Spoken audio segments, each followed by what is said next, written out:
기도합니다. 사랑하는 내 딸아, 사랑하는 아들아, 하나님은 지금도 포탄이 떨어지고 있는 이스라엘, 팔레스타인, 그 땅에 있는 모든 하나님의 자녀들에게 내 딸아, 내 아들아 말씀하시는 줄로 믿습니다. 하나님, 어떤 정치적 이념도, 심지어 종교적 신념도 하나님이 주신 생명보다 귀할 수 없음을 저희는 믿습니다. 더 이상의 무고한 희생자가 나오지 않도록 하나님께서 그 땅을 보호하여 주시옵소서.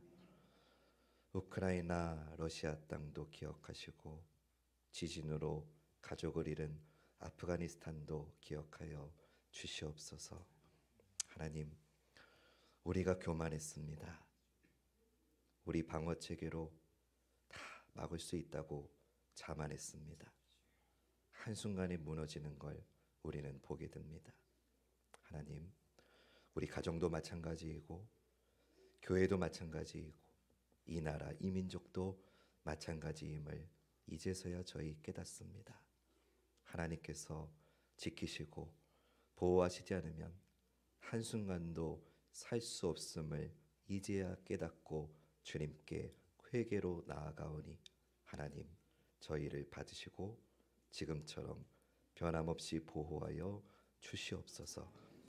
하나님, 육신의 질병으로 힘들어하는 분들 많이 있습니다. 특별히 우리 안정인 권사님, 마음에 흔들림 없이 비록 가족이 면회할 수 없어도 그 자리에 여전히 함께 하시는 하나님의 손을 붙잡게 하여 주시옵소서.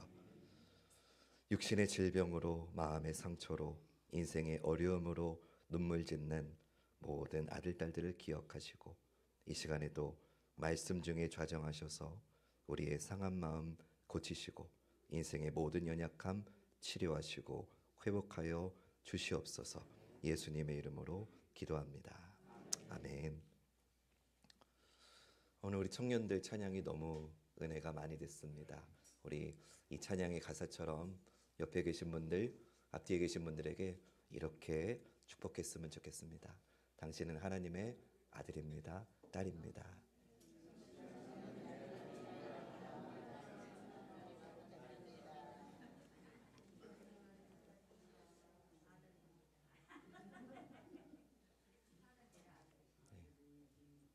딸한테 아들이라고 하지 마시고. 네.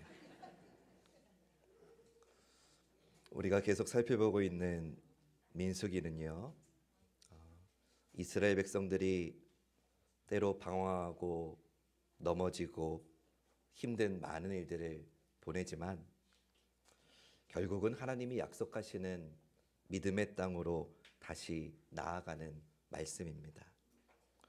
오늘 본문 민수기 22장은 발람에 대한 이야기인데요, 주요 등장인물은 먼저 모압 왕 발락이 있습니다. 그리고 점치는 사람 발람이 있습니다. 이름이 비슷하죠. 모압 왕의 이름은 발락이고 점치는 사람의 이름은 발람입니다. 그리고 발람이 타고 다니는 나귀가 등장합니다. 하나씩 좀 살펴볼게요.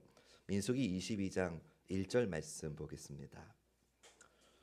이스라엘 자손이 또 길을 떠나 모압 평지에 진을 쳤으니 요단 건너편 곧 여리고 맞은편이더라. 아멘. 이스라엘 자손이 또다시 길을 떠나서 어느덧 모압 평지에까지 진을 쳤습니다. 방금 읽은 말씀에 보니까 그곳은 요단 건너편 곧 여리고 맞은편이다라고 설명합니다. 그러니까 이제 정말 약속의 땅 가나안 입구까지 이른 겁니다. 그런데 그 길을 위해서 이스라엘 백성을 두려워하는 한 왕이 등장합니다. 바로 모압 왕 발락입니다. 발락은 이스라엘이 지난번에 아모리 백성하고 전쟁을 해서 싸워서 승리한 것을 지켜보았기 때문에 더더욱 이스라엘을 경계할 수밖에 없었던 겁니다. 민수기 21장에서 이스라엘 백성들이 길을 지나가려고 하는데 아모리 왕 시온이 이스라엘의 통행을 허락하지 않고 이스라엘에게 군대를 보내서 그들을 치러 나오는 겁니다. 하지만 그 전쟁에서 하나님께서 도우셔서 이스라엘이 승리를 거두게 되죠. 아모리 족속은 이스라엘 백성의 길을 막으려고 했지만 결국 크게 패배할 수밖에 없게 됩니다. 이 소식을 모압 왕 발락이 듣고 이스라엘 백성이 자기 땅도 자기 백성도 그렇게 초토화시킬지 모른다라고 하는 불안함, 두려움을 가지게 된 겁니다. 그래서 결국 모압 왕 발락은 이 두려움과 공포에서 벗어나기 위해서 점치는 사람 발람을 부릅니다. 5절부터 7절 말씀. 그가 사신을 부올의 아들 발람의 고향인 강가 부돌에 보내어 발람을 부르게 하여 이르되 보라, 한 민족이 애굽에서 나왔는데 그들이 지면에 덮여서 우리 맞은편에 거주하였고 우리보다 강하니 청하건대 와서 나를 위하여 이 백성을 저주하라. 내가 혹 그들을 쳐서 이겨 이 땅에서 몰아내리라. 그대가 복을 비는 자는 복을 받고 저주하는 자는 저주를 받을 줄을 내가 알미니라. 모압 장로들과 미디안 장로들이 손에 복채를 가지고 떠나 발람에게 이르러 발락의 말을 그에게 전하매. 고심한 끝에 모압 왕 발락이 찾은 묘책은 점치는 사람 발람을 데려오는 것이었습니다. 그 목적은 딱 하나, 이스라엘 백성을 저주하기 위해서였습니다. 그렇게 해서라도 자기가 이길 수 있게 해달라는 거죠. 모압 왕 발락은 점치는 사람에게 사신을 보냅니다. 근데 그냥 보내지 않고 그때 손에 복채를 들려서 보냅니다. 적지 않은 돈을 들였을 겁니다. 적지 않은 돈을 들여서라도 이스라엘을 저주하겠다라고 하는 거죠. 물론 발락이 왕으로서 자기 나라를 지키려고 하는 마음은 이해할 수도 있습니다. 근데 여러분, 점을 친다고 나라를 지킬 수 있겠습니까? 이렇듯 하나님이 없는 곳에는 늘 불안이 있고 하나님이 없는 곳에는 두려움이 존재합니다. 근데 이런 불안과 두려움은 그 모든 것을 동원해도 쉽게 사라지지를 않습니다. 모압 왕 발락도 그 마음 밑바닥에 있는 두려움을 없애기 위해서 돈을 주고 점치는 자를 고용하려고 했던 거죠. 우리는 여기서 시편의 말씀을 좀 주목할 필요가 있습니다. 먼저 시편 53편 1절과 5절 말씀에 어리석은 자는 그의 마음에 이르기를 하나님이 없다 하도다. 그들은 부패하며 가증한 악을 행하며 선을 행하는 자가 없도다. 그들이 두려움이 없는 곳에서 크게 두려워하였으니 너를 대항하여 진친 그들의 뼈를 하나님이 흩으심이라. 하나님이 그들을 버리셨으므로 내가 그들에게 수치를 당하게 하였도다. 이 말씀에 보니까 어리석은 자는 그 마음에 하나님이 없다고 여기는데, 하나님이 없다고 여기는 그 어리석은 사람은 어떤 증상이 나오느냐? 두려움이 없는 곳에서 크게 두려워한다고 말합니다. 하나님이 없다고 여기는 어리석은 자의 마음에는 두려워할 필요가 없는데 두려워한다고 말씀하는 겁니다. 반면에 시편 146편 5절은 이렇게 말씀합니다. 우리 이 말씀은 같이 읽어볼까요? 시작. 야곱의 하나님을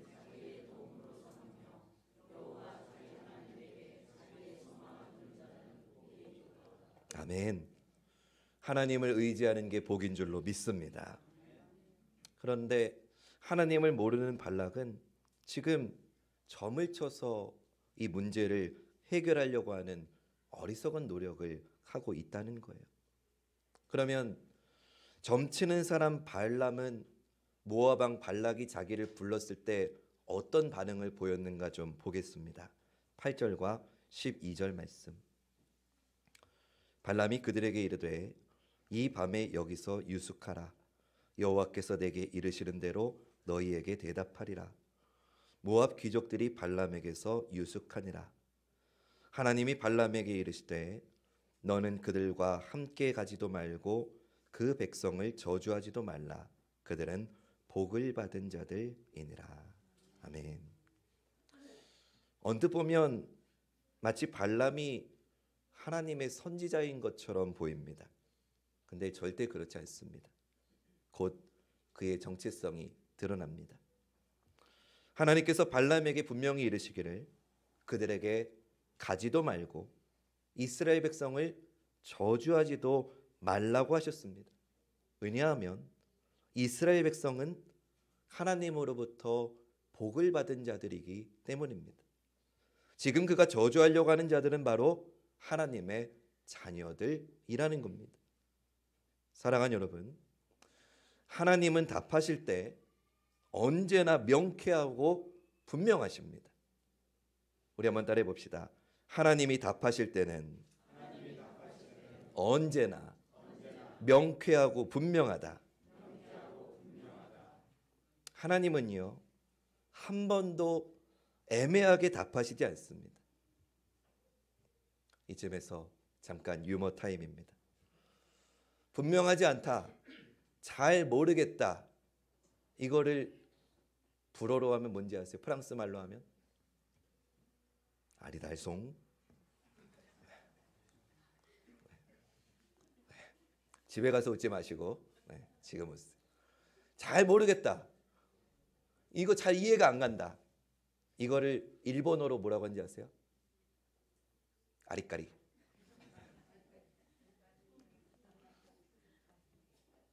잘 모르겠다, 잘 이해가 안 간다, 이거 독일어로 뭐라고 하는지 아세요?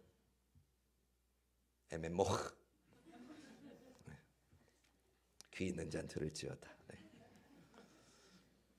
하나님은 언제나 분명하게 말씀하세요. 근데 문제는요, 분명하게 말씀하시는 하나님의 뜻을 우리가 분별할 수 있느냐는 거예요. 하나님은 발람에게 그가 저주하려고 하는 대상이 하나님으로부터 복을 받은 하나님의 자녀들이라는 걸 분명히 밝히셨어요. 여러분, 이게 무슨 말이에요? 하나님의 복을 받은 하나님의 자녀들은 누가 저주한다고 해서 저주할 수 있는 자들이 아니라는 거죠. 비록 방황하고 때마다 원망했고 넘어지고 쓰러졌던 이스라엘이라고 해도 하나님은 그들을 복을 받은 자들로 구별해 주셨습니다. 이것이 민수기 22장에서 계속해서 반복되는 말씀이에요. 13절과 14절 말씀 볼까요? 발람이 아침에 일어나서 발락의 귀족들에게 이르되 너희는 너희 땅으로 돌아가라. 여호와께서 내가 너희와 함께 가기를 허락하지 아니하시느니라. 모압 귀족들이 일어나 발락에게로 가서 전하되 발람이 우리와 함께 오기를 거절하더이다. 발람이 하나님의 말씀을 들은 뒤에 자기를 찾아온 사람들에게 돌아가라고 말합니다. 이 구절만 보면 이 발람이 하나님 말씀에 순종해서 용기 내는 사처럼 보이기도 합니다. 그러나 앞으로의 내용을 보면 그렇지 않다는 걸 알 수 있어요. 첫 번째 방문에서 실패한 모압의 귀족들이 돌아가서 발람이 왕의 초청을 거절했다고 전합니다. 하지만 모압 왕 발락도 포기하지 않고 또다시 두 번째로 사람들을 보냅니다. 두 번째로 보낼 때에는요, 더 많은 인원과 더 높은 고관들을 보내면서 어떻게든 발람의 마음을 돌려보려고 합니다. 15절부터 17절 말씀. 발락이 다시 그들보다 더 높은 고관들을 더 많이 보내매 그들이 발람에게로 나아가서 그에게 이르되 십볼의 아들 발락의 말씀에 청하건대 아무 것에도 거리끼지 말고 내게로 오라. 내가 그대를 높여 크게 존귀하게 하고 그대가 내게 말하는 것은 무엇이든지 시행하리니 청하건대 와서 나를 위하여 이 백성을 저주하라 하시더이다. 이번에 제시하는 조건은 더 매혹적입니다. 지난번에는 복채만 들려 보냈는데 이번에는 높은 지위든 재물이든 발람이 원하는 것은 무엇이든지 다 해주겠다고 합니다. 어떻게든 그의 마음을 얻고자 수단과 방법을 가리지 않고 있습니다. 그만큼 모압 왕 발락의 마음이 초조했던 겁니다. 간절했던 겁니다. 여러분, 하나님은 이미 발람에게 가지 말라고 명령하셨습니다. 분명하게 말씀하셨습니다. 그런데 발람이 이렇게 말합니다. 이 말 속에 그가 어떤 사람인지가 분명히 드러납니다. 18절과 19절 말씀. 발람이 발락의 신하들에게 대답하여 이르되 발락이 그 집에 가득한 은금을 내게 줄지라도 내가 능히 여호와 내 하나님의 말씀을 어겨 덜하거나 더하지 못하겠노라. 여기까지는 참 좋습니다. 근데 문제는 그 다음입니다. 그런즉 이제 너희도 이 밤에 여기서 유숙하라. 여호와께서 내게 무슨 말씀을 더하실는지 알아보리라. 여러분, 말은 그럴싸해 보이죠. 그러나 우리가 기억해야 될 것은 하나님은 분명히 하지 말라고 아니라고 말씀하셨어요. 그러면 더 이상 하나님께 물어볼 필요가 없는 겁니다. 그런데도 왜 이들더러 단호하게 떠나라고 하지 않고 왜 머물러라고 한 걸까요? 모압 왕 발락의 제안이 너무나도 달콤했기 때문이에요. 너무 탐나고 너무나도 좋아 보였기 때문이에요. 여러분, 이것을 나타내는 가장 잘 표현은 이 단어 같아요. 한번 따라해 볼까요? 타협. 이 단어 속에 이 발람의 정체성이 드러나는 거예요. 말만 놓고 보면 마치 그가 하나님의 선지자처럼 보여요. 그러나 성경은 이 발람을 가리켜서 이방 우상의 선지자이고 점치는 사람이라고 소개하고 있어요. 하나님은 가지도 말고 저주하지도 말라고 분명히 말씀하셨어요. 하나님은 이미 뜻을 결정하셨다고요. 그런데도 발람은 혹시 더 말씀하시는 게 없는가 하고 또 물어볼 테니까 하루 기다리라는 거예요. 왜입니까? 조건이 너무 좋으니까 내가 하나님하고 타협해서 조절할 수 있다고 생각한 거죠. 처음에는 제안을 거절했던 발람이 이번에는 망설이며 하룻밤을 보내는 거예요. 입으로는 거절해 놓고 한편으로는 기다려보자고 하는 거예요. 여러분, 혹시 이 모습이 우리의 모습은 아닌지요? 발람이 이러고 있는 건 아무리 봐도 돈 때문이에요. 여러분, 돈은요, 우리의 믿음을 언제든지 흔들 만큼 위력적입니다. 돈을 얻기 위해서 우리는 믿음을 얼마든지 내려놓을 수 있고요. 하나님의 뜻을 알면서도 돈을 위해서라면 잠깐 유보할 수 있는 게 혹시 오늘 우리가 살아가는 우리의 모습 아닌지요? 은금을 다 주어도 안 간다고 하는 발람이 지금 하나님께 한 번 더 물어보겠다면서 그들에게 여지를 주고 있는 거예요. 여러분, 우리도 그러지 않습니까?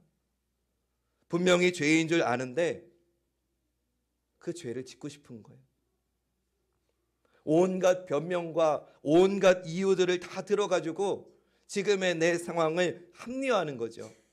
내가 지금 주일에 빠지는 건 이렇기 때문이야. 주일에 예배 드려야 된다는 건 알고 있지만, 주일 성수 빠지는 게 죄라는 거 알고는 있지만, 지금 내가 이럴 수밖에 없는 건 이렇기 때문이야. 우리는 스스로를 너무나 합리화하는데 선수 아닙니까? 그러면서 하나님과 타협하려고 하죠. 하나님이 원하시지 않는 줄 아는데 세상의 달콤한 유혹을 포기할 수가 없는 거예요. 발람의 마음이 꼭 우리의 마음을 보는 것 같아요. 근데 더 놀라운 건 그런 발람에게 하신 하나님의 말씀입니다. 20절 말씀. 밤에 하나님이 발람에게 임하여 이르시되 그 사람들이 너를 부르러 왔거든 일어나 함께 가라. 그러나 내가 내게 이르는 말만 준행할지니라. 하나님이 이번에는 발람에게 그들과 함께 가라고 하세요. 아니, 하나님 마음이 갈 때도 아니고 가지 말라고 하셨다가 왜 이번에는 가라고 하시는 걸까요? 여러분, 이거는요, 하나님이 허락하시는 게 아니고요, 우리 한번 따라해 봅시다. 내버려 두시는 거다. 여러분, 하나님은 우리가 죄 지으려고 할 때 내버려 두실 때가 있어요. 근데 여러분 기억하십시오. 그때가 가장 위험한 때. 내가 분명히 죄를 짓고 있는데 하나님이 나를 그냥 내버려 두신다. 그때가 가장 위험한 때. 로마서 1장을 보면 우리가 죄를 지을 때 하나님의 무서운 심판이 임한다고 말씀하시는데 그 심판이 뭔지 아세요? 하늘에서 불이 떨어지는 게 아니에요.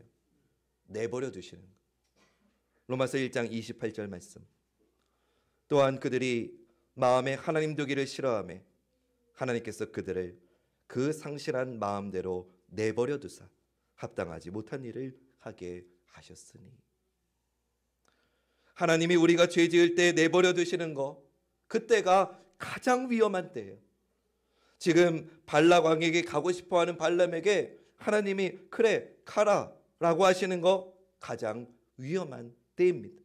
사랑하는 여러분, 오늘 본문을 통해 우리가 첫 번째로 명심해야 될 게 여기 있습니다. 하나님이 우리의 걸음을 막으실 때가 있다는 겁니다. 우리 한번 화면 보시면서 선포해 봅시다. 시작. 하나님이 우리의 걸음을 막으실 때가 분명히 있어요, 여러분. 근데 안타까운 건 우리가 하나님의 막으심을 보지 못하는 거예요. 하지 말라고 하는 하나님의 음성을 우리가 못 들을 때가 있다는 거예요. 그때는 대체로 어떤 때냐? 내가 간절히 하고 싶어하는 거, 내가 간절히 얻고 싶어하는 거, 내가 간절히 선택하고 싶어하는 거를 하나님이 막으셔도 그 음성이 들려도 듣지 못한 척 외면할 때가 있다는 거예요. 하나님이 막으시는데도, 하지 말라고 하시는데도 우리는 박박 우길 때가 있다는 거예요. 그러나 사랑하는 여러분, 간곡히 부탁드립니다. 절대로 하나님과 타협하지 마시기 바랍니다. 하나님은 아니라고 하시는데 내 욕심 때문에 하나님한테, 하나님 분명히 아니다라고 말씀하시는데 계속 하나님한테 물어보고 또 물어보는 미련한 짓 하지 마시기 바랍니다. 하나님이 막으시면 멈춰야 됩니다. 하나님이 막으시면 내 뜻이 어떻든 내 생각이 어떻든 하나님이 막으시면 멈출 수 있는 우리 모두가 되시기를 축원합니다.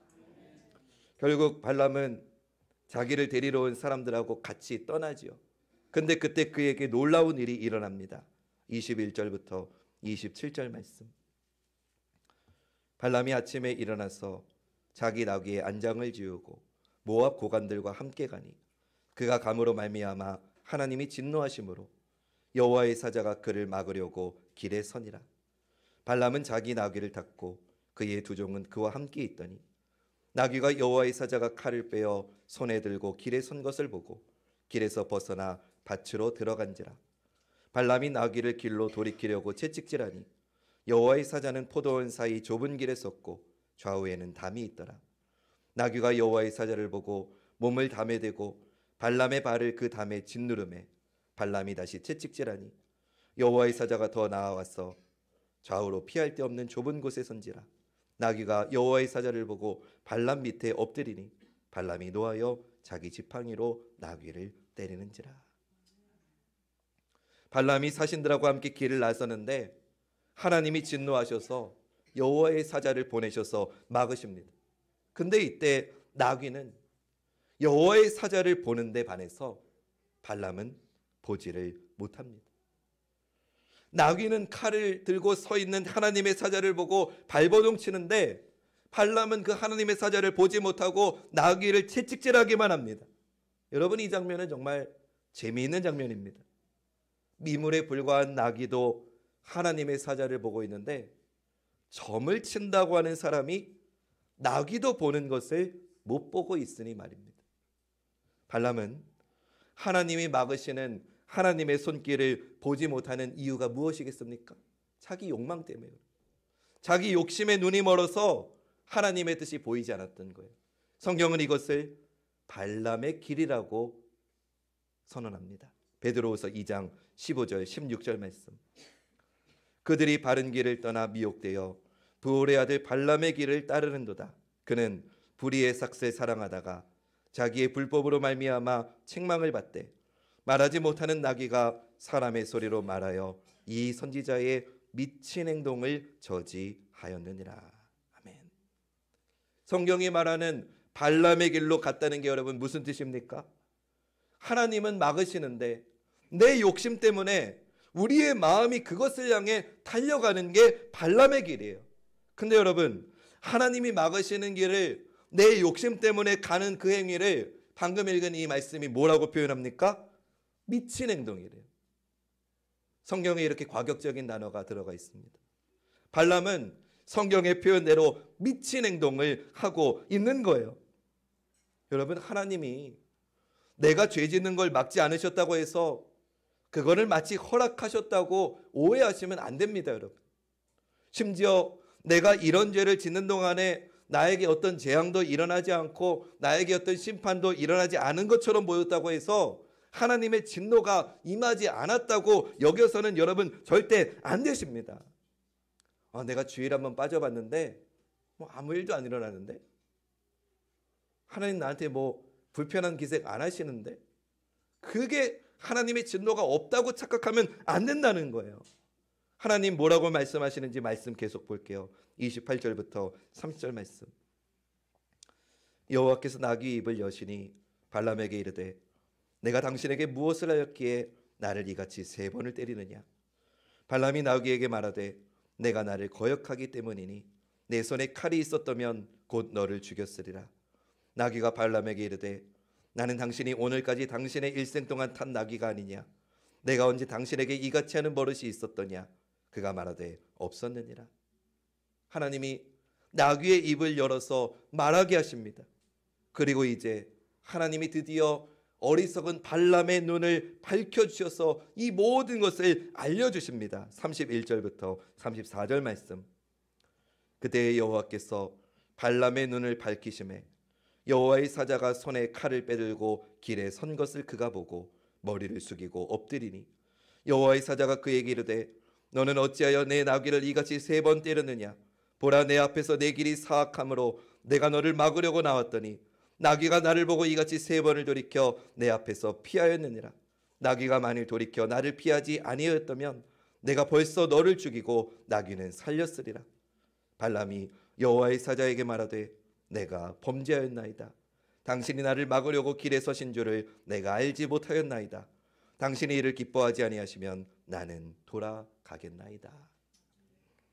하나님께서 발람의 눈을 밝히시자 그제야 발람은 여호와의 사자를 보게 됩니다. 하나님은 그를 막으려고 나왔다고 말씀하십니다. 나귀는 여호와의 사자를 보고 3번이나 돌이켜서 피했고, 만약에 나귀가 그러지 않았다면 내가 벌써 너를 죽였을 거라고 말씀하십니다. 발람은 그제야 자기가 범죄했다고 고백합니다. 내가 범죄했나이다. 사랑하는 여러분, 이 발람의 회개는 사실 오늘 우리들의 고백이 되어야 되지 않겠습니까? 우리는 하나님의 뜻을 알지 못하고 나아간 적이 얼마나 많습니까? 아니, 더 솔직해 봅시다. 하나님의 뜻을 알면서도 못 들은 척, 모르는 척 외면한 적이 얼마나 많습니까? 우리는 그동안 하나님이 막으시는데도 수단과 방법을 가리지 않고 욕망의 길, 발람의 길을 향해 나아간 적이 얼마나 많습니까? 돌아보면 얼마나 부끄러운 일이 많은지 모릅니다. 그러니 사랑하는 여러분, 이제는 하나님이 인도하시는 것과 막으시는 것을 분별할 수 있도록 도와달라고 기도하시기를 간절히 축원합니다. 오늘부터는 하나님이 막으실 때는 멈출 수 있는 결단이 있기를 다시 한번 주님의 이름으로 축원합니다. 오늘 말씀을 통해 주시는 2번째 메시지가 여기 있습니다. 하나님을 볼 때 죄의 걸음이 멈춰지는 것입니다. 우리 한번 같이 선포해 봅시다. 시작. 사랑하는 여러분, 하나님이 가라시는 곳이 있고요, 하나님이 멈추라고 하실 때가 있습니다. 하나님이 그만두라고 하시는 게 있습니다. 바라기는 이런 분명한 하나님의 뜻을 잘 분별해서 듣고 하나님께 순종해서 쓰임 받는 우리 사랑하는 모든 성도님 되시기를 다시 한번 축원합니다. 이제 하나님께서 발람에게 답을 주세요. 35절과 36절 말씀입니다. 여호와의 사자가 발람에게 이르되 그 사람들과 함께 가라. 내가 내게 이르는 말만 말할지니라. 발람이 발락의 고관들과 함께 가니라. 발락은 발람이 온다함을 듣고 모압 변경 끝 아르논가에 있는 성까지 가서 그를 영접하고. 모압 왕 발락에게 가는 길을 막으셨던 하나님께서 이제는 허락하십니다. 가는 걸 허락하십니다. 모압 왕 발락은 하나님이 허락하셔서 오는 건지도 알지 못하고 발람이 온다는 소식을 듣고 너무 기뻐서 모압 변경 끝까지 나가서 그를 환영하고 잔치를 벌이며 맞이합니다.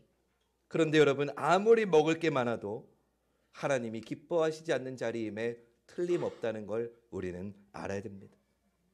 저는 오늘 말씀을 마치면서 이런 생각이 들었습니다.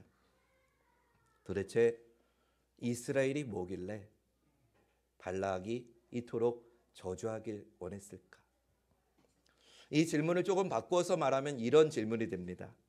도대체 하나님에게 이스라엘이 어떤 존재이길래, 하나님에게 이스라엘은 도대체 뭐길래 하나님은 이토록 그들을 보호하시는가? 그것에 대한 해답이 오늘 첫 번째 본문 민수기 22장 12절에 나와 있습니다. 우리 마지막으로 이 말씀 함께 크게 선포해 봅시다. 시작. 하나님이 발람에게 이르시되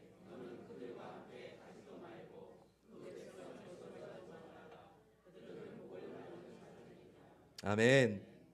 이스라엘이 어떤 존재라고 말씀합니까? 하나님으로부터 복을 받은 자들이라고 말씀합니다.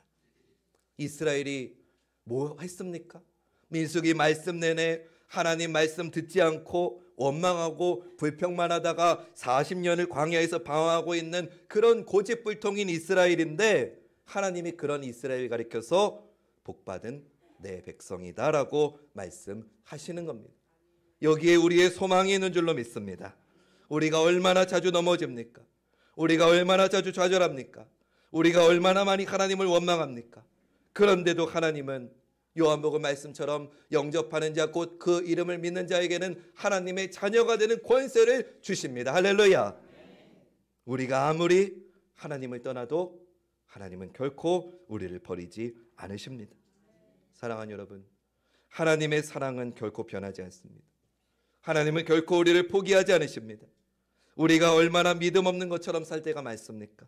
우리가 얼마나 주님을 자주 떠났습니까? 그런데도 주님은 그런 허물 많은 우리 모습일지라도 내가 너를 떠나지 않겠다, 내가 너를 포기하지 않겠다고 하십니다. 이것이 이스라엘을 향한, 그리고 오늘 우리를 향한 아버지 하나님의 마음인 줄로 믿습니다. 오늘 우리 청년들이 고백한 찬양이 그겁니다. 사랑하는 딸아, 너의 약함도 나에겐 크다. 사랑하는 아들아, 너의 눈물이 내겐 귀하다. 때때로 너의 인생의 길이 막히는 것 같아도 나를 좀 신뢰하고 기다려줄 수 있겠느냐? 나는 너를 믿고 너에게 그 땅을 맡기는데 나를 좀 바라봐줄 수 있겠느냐? 우리의 모든 연약함에도 불구하고 하나님은 오늘도 우리를 포기하지 않으시고 우리를 통해서 하나님의 일을 하신다는 것, 그게 오늘 우리 청년들을 통해 고백한 하나님의 신실하심인 줄로 믿습니다. 오늘도 우리가 회개할 수 있는 이유는 이 하나님이 오늘도 여전히 변함없이 우리를 버리지 않으시기 때문입니다. 하나님이 결코 우리를 포기하지 않으시기 때문에 오늘도 우리는 우리 인생이라고 하는 광야의 순례길을 믿음으로 걸을 수 있는 겁니다. 오늘 걷고 있는 내 인생의 길 위에는 우리를 향한 하나님의 오래 참으심과 우리를 결코 버리지 않으시는 하나님의 사랑이 있음을 여러분 기억하시기 바랍니다. 그 사랑으로 믿음의 길을 끝까지 걸어갈 수 있는 사랑하는 우리 관악중앙교회 모든 성도님 되시기를 주님의 이름으로 축원합니다. 여러분의 길이 막혔습니까? 막으시는 것도 사랑임을 믿으십시오. 내가 그 길을 하나님이 막으셨음에도 내가 내 욕심 따라 갔다면 나는 죽을 겁니다. 멸망할 겁니다. 저주받을 겁니다. 내 인생길에 막으실 때 하나님이 나를 사랑하셔서 막으신다는 걸 기억하시고 하나님만 온전히 신뢰하는 우리 모두가 되기를 다시 한번 주님의 이름으로 축원합니다.